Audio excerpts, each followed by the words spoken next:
यार आप देख रहे हैं 4 PM और मैं हूं अभिषेक मिश्रा। देखिए, इस वक्त उपेंद्र कुशवाहा के घर पर एक महत्वपूर्ण बैठक चल रही है। उपेंद्र कुशवाहा राष्ट्रीय लोक मोर्चा के राष्ट्रीय अध्यक्ष और एनडीए के सहयोगी दल भी हैं। और उपेंद्र कुशवाहा की पहचान या उनकी चर्चा इन दिनों इस वजह से भी है कि कथित तौर पर वो भारतीय जनता पार्टी के खेल के शिकार हो गए 2024 के लोकसभा चुनाव में। और अगर वो खेल के शिकार नहीं हुए होते तो शायद जैसे जीतन राम मांझी और चिराग पासवान ने मंत्री पद की शपथ ली, वो भी मंत्री पद की शपथ ले लिए होते, शपथ ले रहे होते। तो उपेंद्र कुशवाहा की चर्चा इसलिए भी है, पूरे लोकसभा चुनाव के दौरान काराकाट की लोकसभा सीट खूब चर्चा में रही।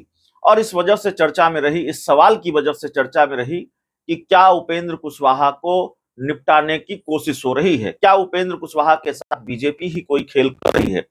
और ये चर्चा क्यों थी, इसकी चर्चा हम बहुत बार कर चुके हैं, इसका जिक्र हम बहुत बार कर चुके हैं। पवन सिंह जो निर्दलीय चुनाव लड़ने के लिए आ गए काराकाट लोकसभा सीट में, वो तो भारतीय जनता पार्टी के नेता थे और भारतीय जनता पार्टी ने उनके खिलाफ कार्रवाई में इतनी देर की।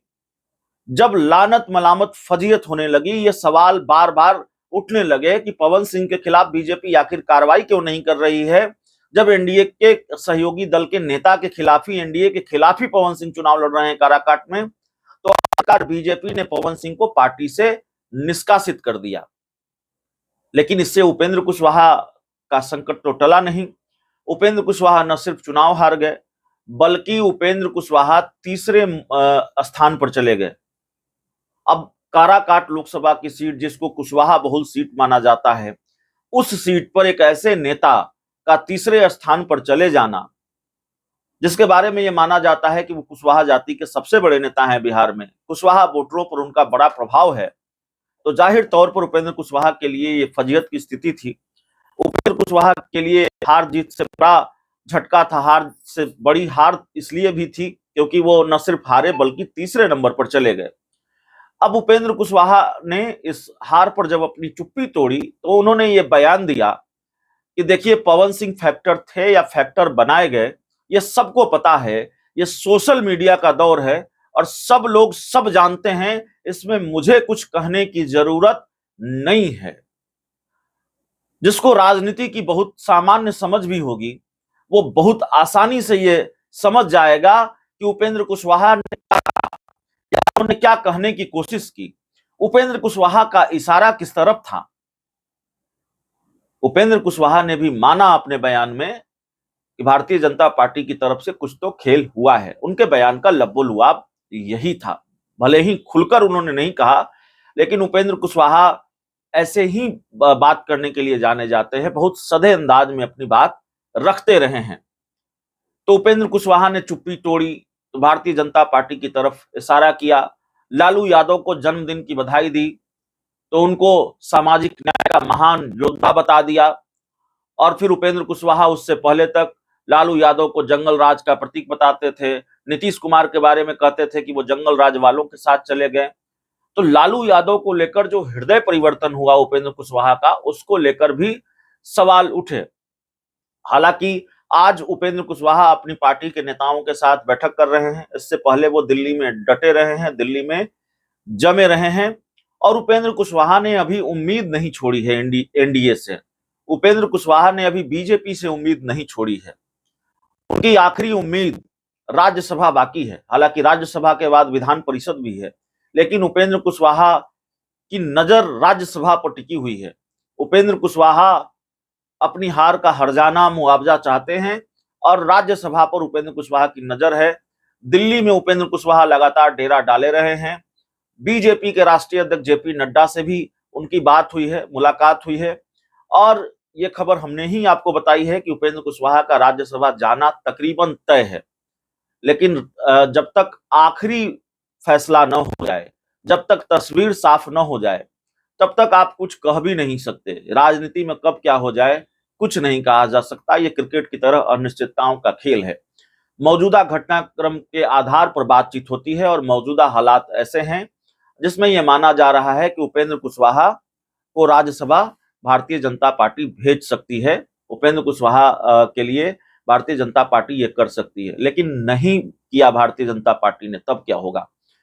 उपेंद्र कुशवाहा ने आज अपने घर पर जो बैठक बुलाई है, इसके बारे में कहा जा रहा है कि ये समीक्षा बैठक है, की समीक्षा करना चाहते हैं उपेंद्र कुशवाहा। और ये समीक्षा करना चाहती है पार्टी कि काराकाट और बाकी जो शाहाबाद के क्षेत्रों में हार हो गई, औरंगाबाद सीट पर एनडीए की हार हुई, भोजपुर आरा में हार हो गई, सासाराम में हार हो गई, बक्सर में हार हो गई, तो क्यों हार हुई, इसके कारण तलाशे जाएंगे। उपेंद्र कुशवाहा के घर पर जो बैठक चल रही है उसके बारे में यही बताया गया है पहले से मीडिया में कि इसके कारण तलाशे जाएंगे, इसके हार के कारण तलाशे जाएंगे।